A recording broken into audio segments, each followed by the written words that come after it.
Hey everyone, this is the Imagination Station, and today we'll be reading When You Need Me, I'll Be Waiting for You by Mara underscore Grayson underscore writes. I hope I said that right. Anyway, I'll be reading this as a one-shot, so let's get on into it. Summary. He found himself in front of a house. No, not just a house. Aizawa's house. It was around 2 a.m. and he was standing in front of his former teacher's house. He must look disgusting right now, with blood almost soaking his whole body, some of it his, and some not, dirt clinging to his clothes, hair matted, hand across his chest in an attempt to ease the pain in his ribs, standing with more weight on one foot. Yep, he was pretty sure he looked crazy. Chapter 1. Izuku hit the ground, hard, his breath stripped from his lungs as his back hit the cement. The villain by the name of the Brawler stalked towards the villagers' body. It had been 5 months since the boy left UA, and in those 5 months, Izuku had learned a lot of lessons.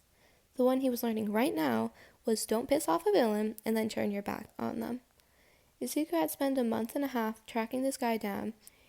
He was part of a Yakuza who trafficked quirkless kids, and Izuku wanted nothing more than to just catch him and lock him up.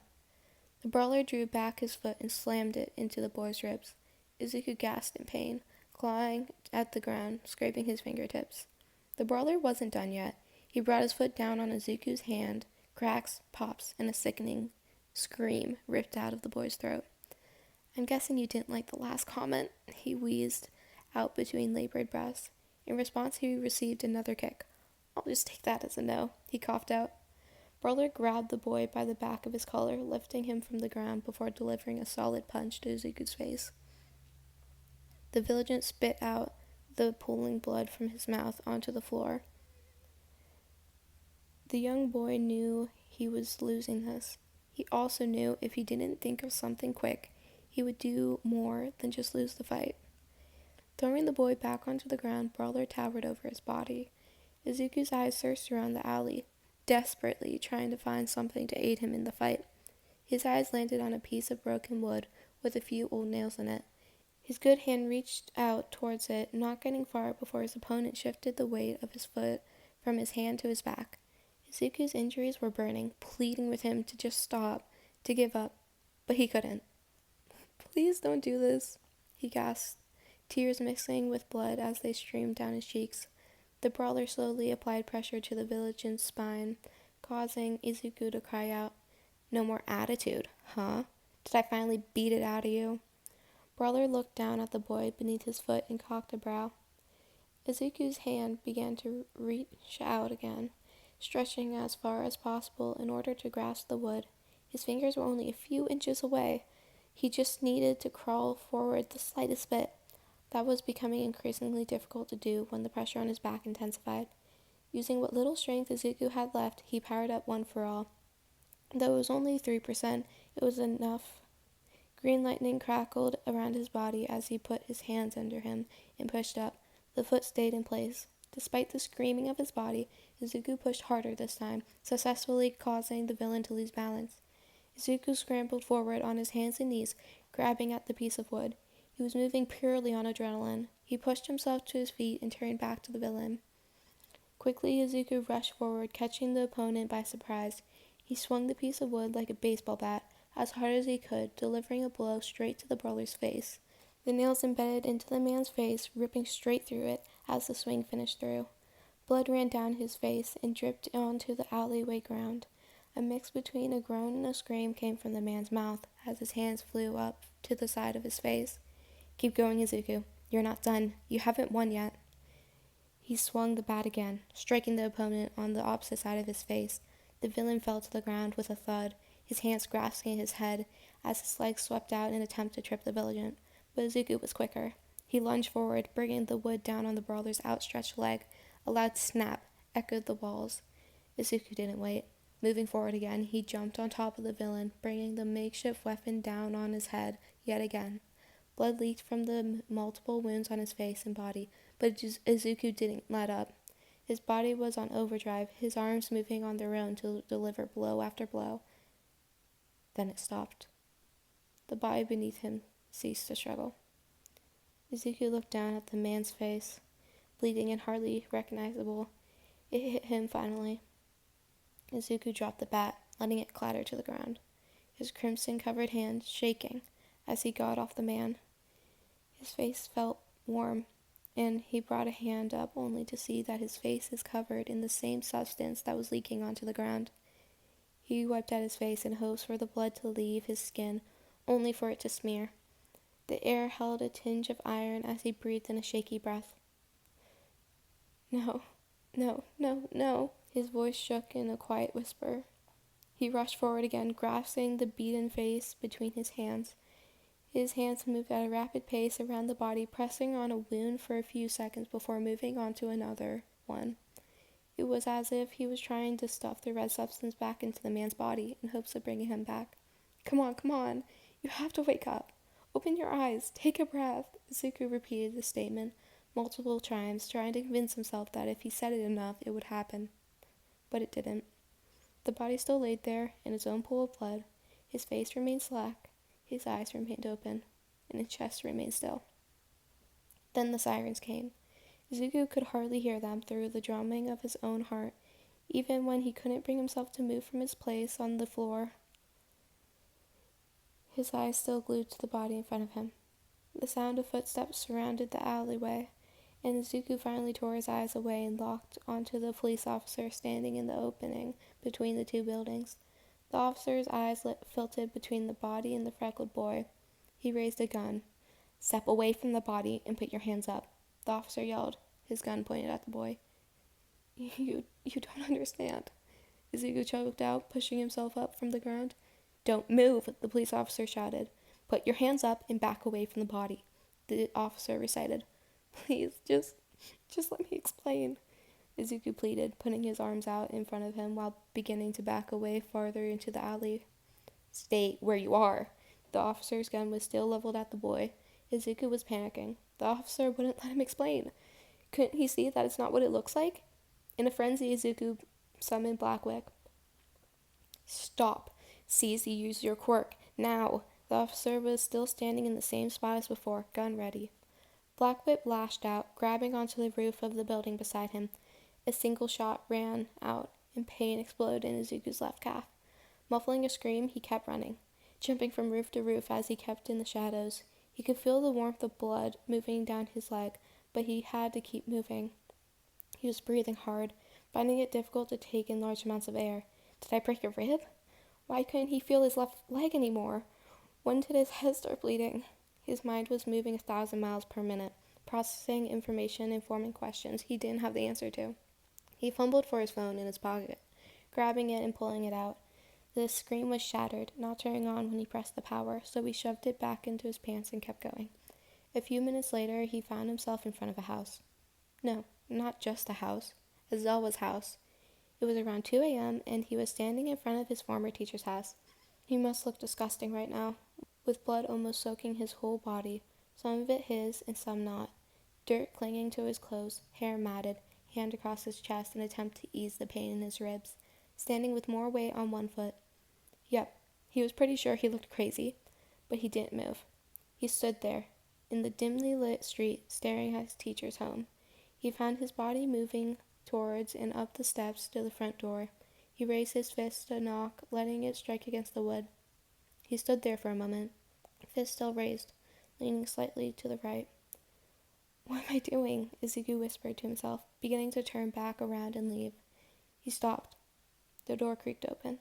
Skidding to a halt, he turned his head over his shoulder, glancing back at the doorway where his disheveled-looking teacher peeked through. His eyes widened before flinging open the door and grabbing Izuku by the wrist.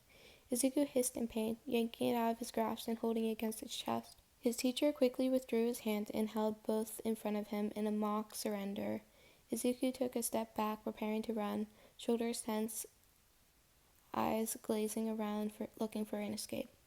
Wait, his teacher suddenly shouted, once he picked up on what the boy was trying to do. Izuku's eyes widened slightly at the unexpected desperation laced in Aizawa's tone. Please, just let me help you, kid. His voice was the softest Izuku had ever heard from him. He paused for a second before glancing down at himself, taking in the numerous injuries. He came to the realization that this was something he couldn't do alone. Izuku's eyes met tired ones as he let himself give a small nod. Aizawa sighed in what seemed to be relief before carefully reaching out again, and with Izuku's good hand, he reached back. Aizawa lightly pulled Izuku inside his home, closing the door behind the two of them. He led them to what seemed to be his living room, and he sat the freckled boy on the couch. "Wait here, let me grab first aid." Aizawa spoke slowly, making sure Izuku processed each word he was saying. Izuku kept his eyes glued on the floor, his mind replaying the previous events over and over in his mind. He heard footsteps walking away and guessed Aizawa had left to get the medical supplies. His mind began to wander, painting the picture of the man laying in the alleyway. Blood. Red. Red.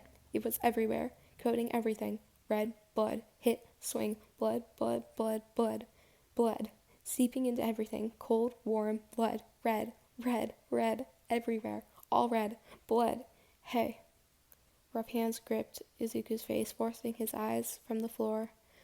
Only now did he realize he had been hyperventilating, stuck in his own mind, in an endless cycle of repetition. His lungs burned, his chest painfully tight as he heaved. "Kid, breathe with me. In and out, nice and slow." Very slowly, Izuku regulated his breathing, matching it to his teacher's eyes, now glued on his rising and falling chest. "You're doing good, kid. Just breathe." Aizawa's hands hadn't left his face, his eyes not leaving his students. After a few minutes, Izuku moved his eyes back to the floor and pulled his head away from the set of hands. "What happened to you?" Izuku heard his teacher whisper. When he locked eyes with him, he could see the hint of sadness in them. Hesitantly, Izuku held out his arm towards the hero. The pro cautiously pulled off the villain's glove, inspecting the hand. He sighed before opening up the medical kit and taking out a few supplies. Grabbing a piece of gauze, he poured alcohol onto it, before looking back up to the kid in front of him. "This is going to sting a bit," he warned, before beginning to clean the multiple wounds on the boy's hand. Izuku winced as the burning set in, taking as deep a breath as he could without setting his lungs aflame. His hand was wrapped securely in bandages. A couple of minutes later. "Where else?" his teacher asked. "What?" Izuku spoke for the first time since coming to the home, his voice small and soft. "Where else are you hurt?"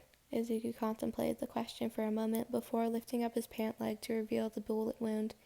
He hadn't realized how badly it hurt until now, barely able to hold back the tears that were forming in his eyes.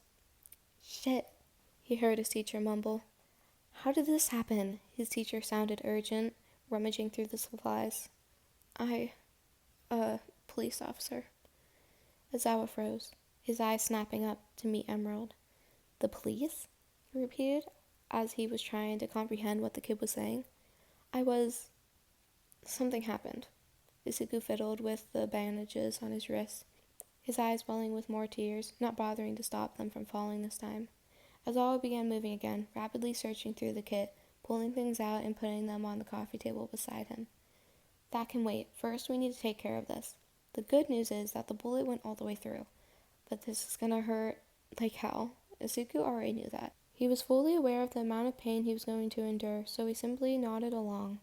"I'm going to have to put pressure on the wound to stop the bleeding." Izuku gave a firm nod. With his good hand, he gripped the couch cushion. 3, 2, 1. He counted down before pressing down into the wound. Izuku drew in a sharp breath, squeezing the couch impossibly tight. He clenched his jaw, grinding his teeth. Tears pricked at the corners of his eyes before falling steadily down his cheek. A stream of curses left the boy's mouth between gritted teeth. "I know, kid, I know." Aizawa hated this. He hated everything about the situation. He hated how his kid, showed up bloody and broken on his doorstep, completely shut down from the world. He hated how he seemed stuck in his own mind, a prisoner to his thoughts.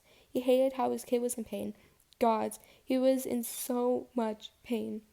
He hated whoever did this. He hated himself for not being there, like he promised. He hated how he couldn't protect this kid from the cruelty of the world just a bit longer. Gradually, the blood started to stop coming out of the wound. Aizawa didn't waste any time. He glanced at his kid quickly before moving on to the next step. He worked quickly, making sure to do everything to the exact.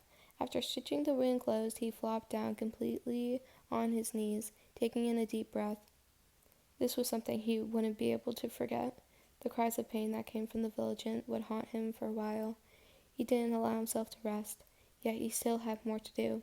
He looked at Izuku's face, taking the small cuts on his cheek. But what really caught his attention was the blood coming from his hairline. He squinted at it, seeing a small gash in a little way into his hairline. Cleaning out the cut and putting on a bandage, he stepped back after what seemed like forever. He looked at his kid's face. His kid, who looked so tired and fragile. His kid, who used to be so bright with determination. Izuku broke down. He let the tears fall as he slumped in on himself. He cried. He cried for his mother, for his friends, for All Might, for Aizawa, for Kanchan. He let himself break, allowing every emotion he had kept hidden break through the surface. Kid, look at me. Izuku took a shaky breath and let his eyes fall on his teacher. It's my fault. It was everywhere. I can't. He sobbed between uneven breaths. Kid, what happened? Aizawa's brows were scrunched together in concern and confusion. I killed him. I killed him, Aizawa. Aizawa's hands stopped moving. His eyes widened, looking at his student, who looked seconds away from shattering. There was so much blood. I didn't understand what I was doing. I couldn't stop. I couldn't. Aizawa pulled the boy into his chest, cradling his body against him. Shh, it's okay. I got you. He spoke soothingly, running his fingers through the boy's matted hair. How do I just keep living after this? Izuku cried into the man's chest, gripping his shirt in his hands. You just have to take it one step at a time. Aizawa held the boy tightly in his arms. Aizawa-sensei, Izuku trailed off, not finishing his sentence. He tightened his grip on the teacher's shirt. What is it, kid? Talk to me. Aizawa said silently, pleading the vigilant to keep going. I know I can be overbearing and a nuisance, and I'm not good at following directions, and I've done things I shouldn't have, but I'm still a good person, right? Izuku sniffled, letting a couple tears run down his cheeks. I need you to tell me I'm a good person, Aizawa. Tell me I'm a good person. Tell me I can still be a hero. Izuku had lifted his head to glance up at his teacher. Please, sensei. He was begging at this point, his chest constricted painfully, his body ached, his eyes stung. But he needed to know. He needed to be told that one thing that could maybe just give him enough hope to keep going. He needed to hear, You're more than good, Izuku Midoriya. And there it was. Izuku cried, letting his head drop into the man's shoulder as he let every emotion he had barricaded behind closed doors for so long flood out into the open. We're gonna figure this out, the pro hero mumbled into his boy's hair. They stayed like that for a long time, sitting on the floor in the living room, crying and comforting each other, simply with the other's presence, until Izuku mumbled 5 words that Aizawa had wanted to desperately hear for 5 months. I'm ready to go home. I'm ready for that too. Oh, and I think I broke a rib. What? Oh man, that almost made me cry. That was such an amazing fic. Thank you so much for letting me read that. I thought that I'd do a one shot as like a little farewell for right now, because starting on Thursday I'm gonna be on a 2-week dance competition, like flying around and whatever, so I'm not gonna be able to post for you guys, but I really wanted to get this one shot out, so I was glad I could film this. I'm sorry for being gone for so long, and I will post as much as I can in after the next 2 weeks. I hope you guys like this one shot, because I sure know I did. It was literally amazing. Yeah. Okay, thank you guys. Bye!